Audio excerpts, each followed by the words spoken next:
日はきつねうどんを作っていきます。まずきつねを作ります。砂糖、醤油、みりん、料理酒、油揚げ、砂糖、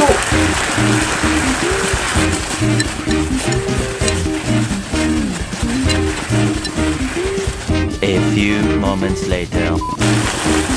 ひと煮立ちしながら置いておきます。うどんを茹でます。まず白だし、いい感じに黄色になるぐらい入れます。うどん、砂糖、醤油、いい感じにやるかったら